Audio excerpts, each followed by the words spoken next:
You know the risks. You know that your entire life could be on the line. Yet people only think of themselves, and not that their entire family will have to deal with the heartbreak if anything were to happen. Hello, my name is Stephanie, and my claim today is that people take advantage of plastic surgery and need a better understanding of the risks cosmetic surgery could bring.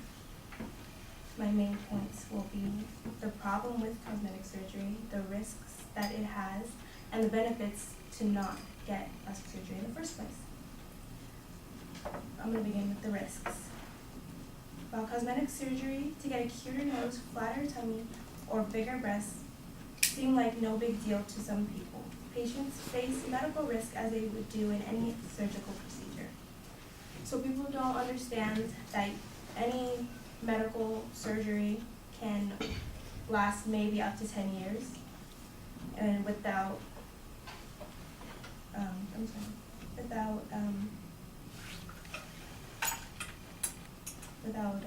complications. Many people disregard that it's actually having surgery. They just think, oh, I'm trying to fix myself. And not every surgery is certain, and many people disregard that surgery is permanent, and you're actually changing something about yourself, which could lead to psychological problems.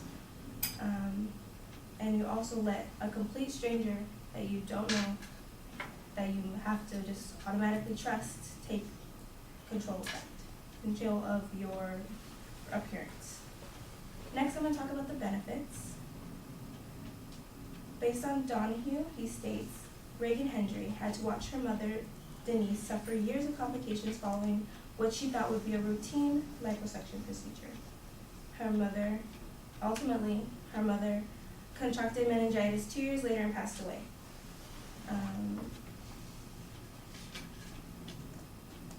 So if you just think about it and just don't get plastic surgery, you'll have less of a risk looking back and realizing that you should have never gotten it in the first place.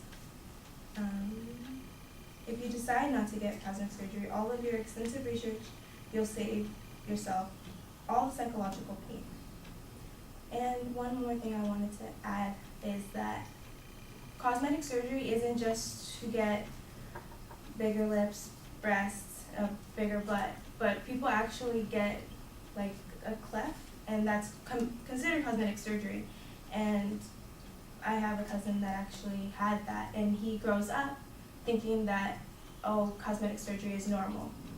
Cosmetic surgery, everybody gets it. And he doesn't realize that it's actually helped him and that his life could have been completely different. You can prevent unnecessary heartbreak, tears, by simply thinking reasonably when we think of getting cosmetic surgery, and of course doing extensive research.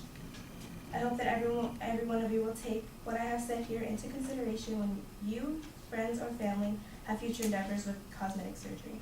Thank you.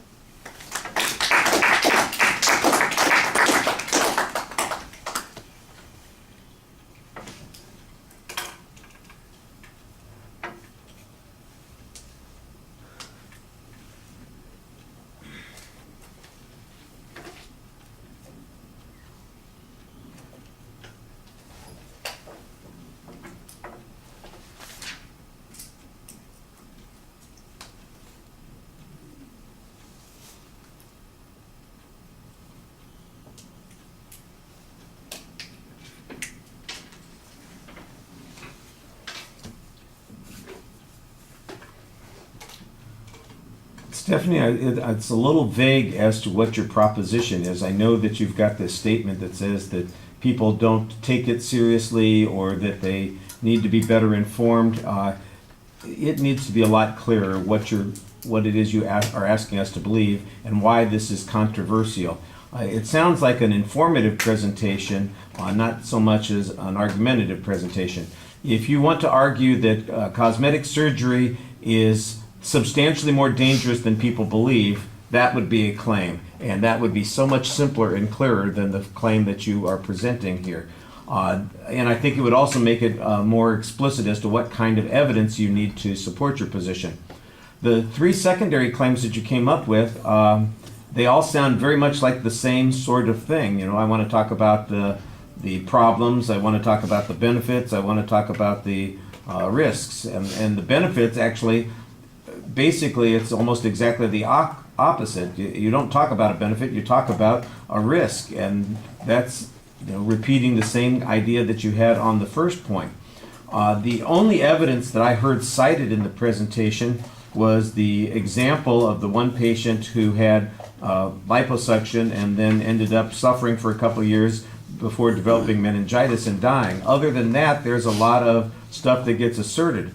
On that third point, when you have your cousin's example, I don't know exactly what it is what surgery your cousin had and how it demonstrates that plastic surgery is potentially problematic, because it sounds like it went the other way with your cousin. It helped them in some way.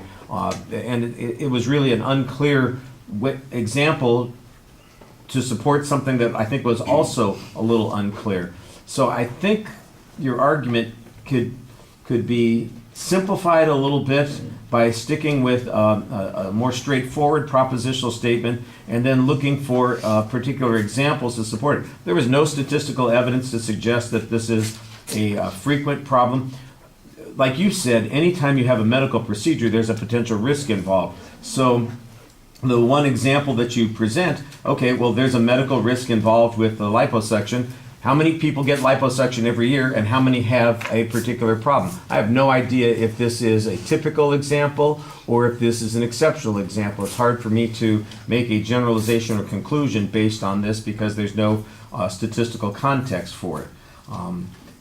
You seem sincere in the way you were speaking to us, but the content, I think, is a little underdeveloped, and like I said, I'm not even sure that there's a controversy going on here.